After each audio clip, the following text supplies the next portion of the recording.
19.71% de los votos, 2.552.000 votos.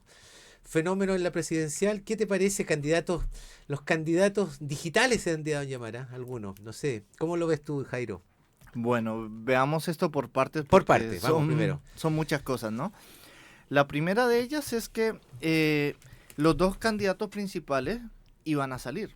Eso, digamos que se veía porque la fragmentación de la gente en torno a las ideas de derecha, las ideas de izquierda, la fragmentación de la gente en torno a las ideas económicas, al cumplimiento del gobierno de muchas promesas que sí o sí, mucha gente no cree, otra gente creyó. Se está viendo que es una realidad. Por otro lado, también toca ver quiénes votaron a estas personas. Porque si vemos, por ejemplo, las encuestas ciudadanas y de redes sociales que tanto se veían, mucha de la gente joven decía yo voto por Jara. Mucha de la gente joven decía yo voto por esta idea de país que me están planteando. Pero al mismo tiempo también había mucha juventud diciendo yo voto por Kast. ¿Y por qué?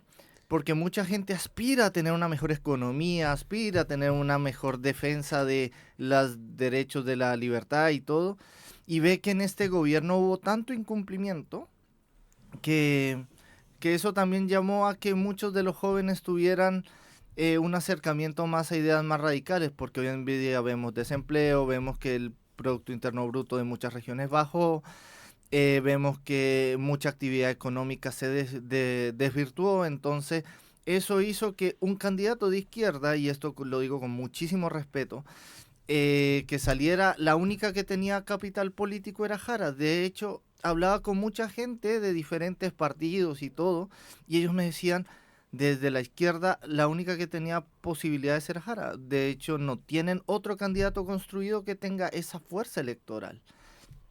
Y por otro lado vemos ideas radicales como las de Kaiser, como las de Kast, que están llamando muchísimo la atención. ¿Por qué? Porque hay una economía destruida, hay una economía en detrimento y también hay derechos sociales que están viendo los chilenos vulnerados, como las listas de espera, como el tema también de las fronteras.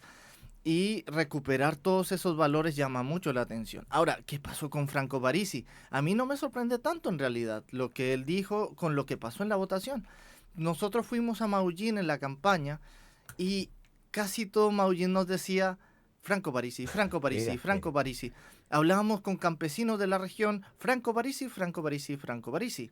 ¿Qué pasa acá? Su discurso encantó, de alguna manera. Y no solamente encantó, sino que como él se veía como un tipo serio, una construcción de imagen fuerte, una persona que tenía como ideas vendibles claras, la gente igual le cree a ese tipo de políticas, porque dice, Franco Parisi es un tipo distinto a lo que nos han presentado la derecha y la izquierda. Y eso también le restó votos a Evelyn Matei, le restó votos a Johannes Kaiser, que había repuntado como tú bien dices. Sí. Y aquí en realidad la elección no me pareció tan sorprendente, porque la gente que nos decía Franco Parisi decía, necesitamos recuperar la economía, necesitamos recuperar la seguridad y este tipo nos está dando una imagen de que lo puede hacer. Y ya él tenía un capital político construido desde las elecciones pasadas. Oye, alguien decía, gracias Jairo, alguien decía esta mañana, un colega de cooperativa también, hablaba de que ya él podía decir que hay 2 o 3 nombres listos para la papeleta del 2029. Hablaba justamente Parisi, hablaba también de, por cierto, de Kaiser y hablaba de Boris, a propósito de que cómo viene esa papeleta. Pero estamos jugando, digamos. Lo que está claro, a propósito de lo que tú decías, Jairo, el capital político, ¿quién tenía para poder hacerlo esto? Andrea, un poco... Es que yo creo que no había capital político de Jara. Yo lo voy a plantear así, siendo compañera de casa con Janet, con la hora presidencial en segunda vuelta, Janet Jara Román. Janet en mayo no era candidata. En enero nosotros tuvimos congreso como partido y Janet no era nuestra candidata. No. Sonaba mucho más Jadwe. Totalmente, tanto la interna como la externa del partido, y eso generaba también las divisiones de la coalición y generaba otra forma, y la candidata del sector era Carolina Toá.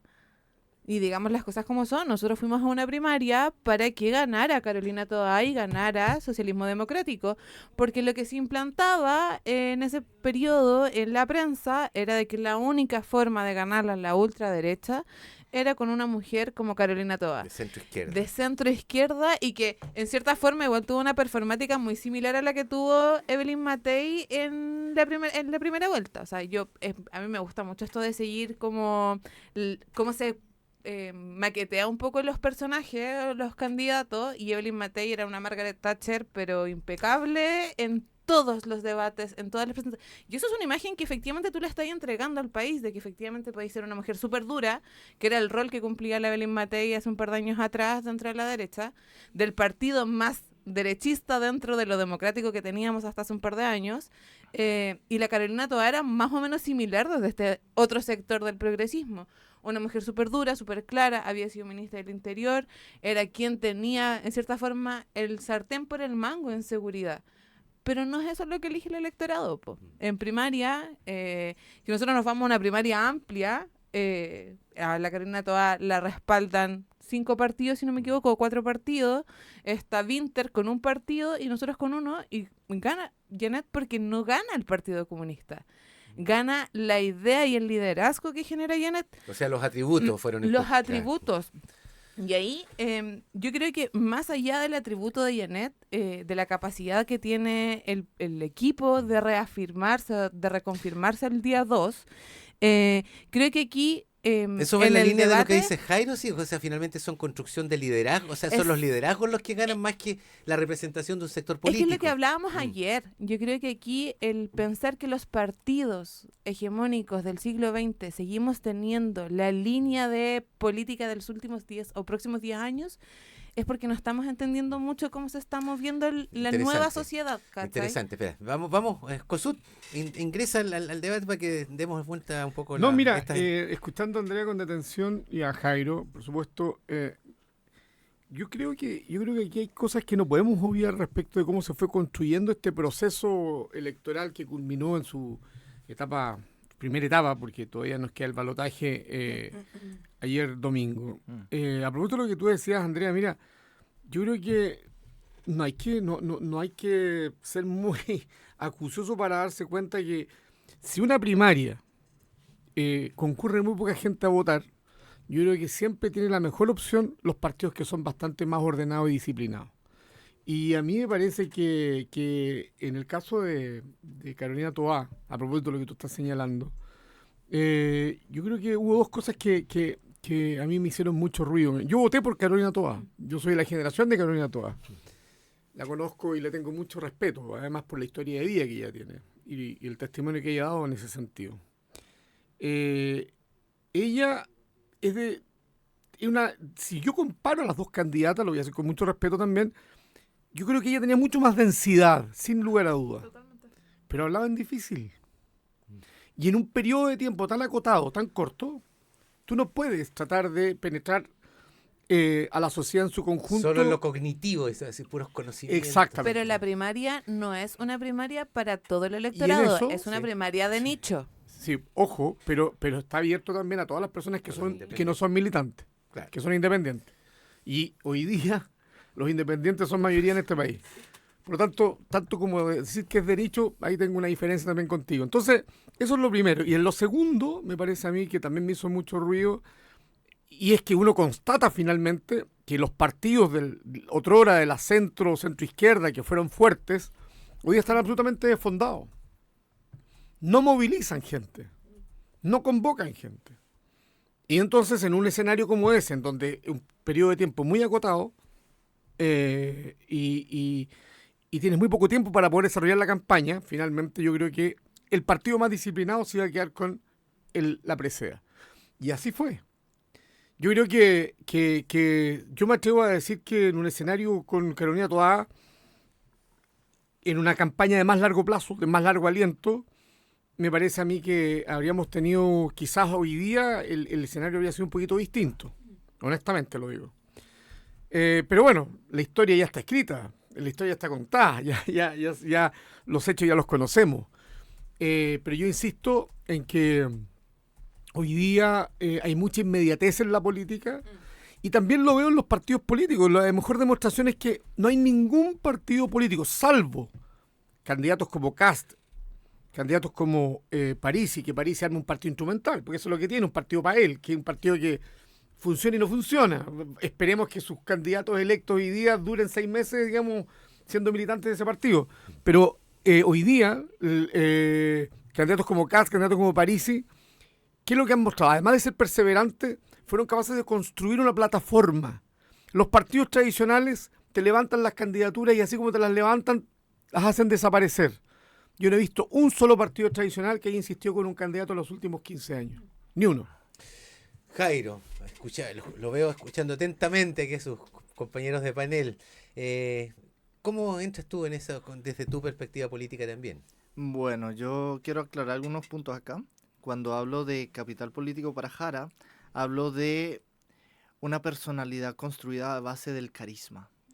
Cuando ella salió a los medios a competir, ella con su manera de expresarse, con su manera de mostrar hasta alegría también, generó en la gente algo como es cercana a mí. Como dice Kossuth, habla simple, pero también de otro lado genera como esa parte humana que tú te quieres acercar a ella. Por ejemplo, yo soy de derecha, pero yo le decía a mi esposa cuando hablaba con ella, es que Jara tiene carisma. Jara tiene una personalidad que hace que tú te acerques a ella. Si bien podemos hablar de que Carolina Toá puede ser una Margaret Thatcher desde la centro izquierda, alguien impoluta, alguien que está así en sus cabales, ella no, como que no tenía ese carisma para acercarse a la gente y por eso pierde. Yo creo mucho en la construcción de la imagen pública. El sector de la derecha, ese carisma, por ejemplo, ¿cómo lo ves? Porque la dispersión de votos, voy a decir, en el sector también no es menor, ¿no? O sea, ese carisma que será homologable a lo que hizo Johannes Kaiser a propósito un poco de esto de construirse en función de ciertas habilidades blandas, vamos a decir. Sí, porque él retomó lo que son los valores del chileno, él fue al ego del chileno, entonces él dijo, bueno, somos una sociedad que tiene que restaurarse, somos una sociedad que tiene que ser fuerte, somos una sociedad que tiene que recuperar su economía, es una sociedad que yo soy una solución verdadera. Entonces él se mostró con ese carisma de el padre protector, una persona fuerte, una persona que no te va a desamparar. Y eso en la gente cala. Eso en la gente... Es como la figura tradicional del político en Chile. Porque en Latinoamérica. Les gusta, ¿no? El padre sí. Un poquito ordenador. Sí, el padre protector. Sí, sí. Se llama el padre protector. Cierto. Y es porque es la persona dura que te va a poner las cosas en orden. Y esa dispersión de votos se puede ver en Kast porque es la persona dura, todo, pero a diferencia de Johannes Kaiser es un poquitito más dulce, es un poquitito más cercano. Y como es el buen mozo, alto, medio alemán, alemán. en su manera física de ser, en sus apariencias, claro. Eso también llama la atención. Por ejemplo, hay un reel muy, muy cómico que había en redes sociales, donde le decían qué opina de Kast. Y mucha gente decía, no, yo le tengo rabia, todo, y aparecía Kast por detrás de la persona y le decía, bueno, ¿por qué tanta rabia? Pero le reconocían, no, tú eres un buen mozo, tú tienes aquí carisma, tú eres más dulce. Y como que esas cositas que son sutiles de la personalidad también calan en la gente, calan en el voto. Lo mismo hizo Franco Parisi, diciendo, no, yo te voy a ordenar, yo te voy a ayudar, yo te voy a resolver el problema, y eso hace que la gente se acerque. Entonces, para la segunda vuelta, lo que podemos ver ahora son candidatos de derecha que tienen una construcción construida y que esa construcción de imagen que tienen pública va a hacer que mucha gente votante de los otros candidatos se acerquen a ellos.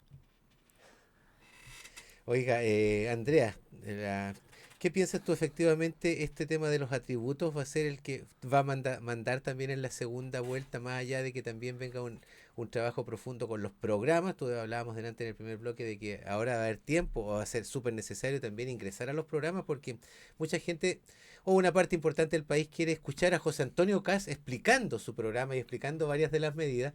Y por cierto, también Janet Jara tendrá que sumar, ella ya lo dijo anoche, pero también de alguna manera profundizar en algunos temas que necesita reencantar para intentar, ¿no es cierto?, dar la pelea más allá de las encuestas, digamos. Sí, o sea, a mí me hace mucho sentido lo que plantea Jairo. Yo creo que, y no es algo que pase solamente acá, sino que yo viene pasando afuera internacionalmente hace mucho rato. El atributo de la persona a veces pesa más que el programa, que el proyecto. Lo dijimos ayer, lo hemos dicho hoy día varias veces. Lo podemos hablar en difícil y en fácil. Y yo me acordaba mientras hablaba el Jairo lo que conversábamos ayer cuando terminó el panel. Esto de cómo se construye la imagen y cómo se esconde lo que está detrás. Yo soy psicóloga y psicoanalista, entonces me gusta mucho irme en ese pensamiento. Y me pasa, ¿sabes qué? Que veo que la muerte de Chile Vamos, y lo voy a decir así, como en el 5.º lugar que tiene Evelyn Matei, es súper complejo de analizar para estas nuevas derechas y para la derecha tradicional. Porque es la pérdida de la hegemonía del sector, es la pérdida de esta figura de una derecha que entiende, que dialoga, que respeta, que comparte.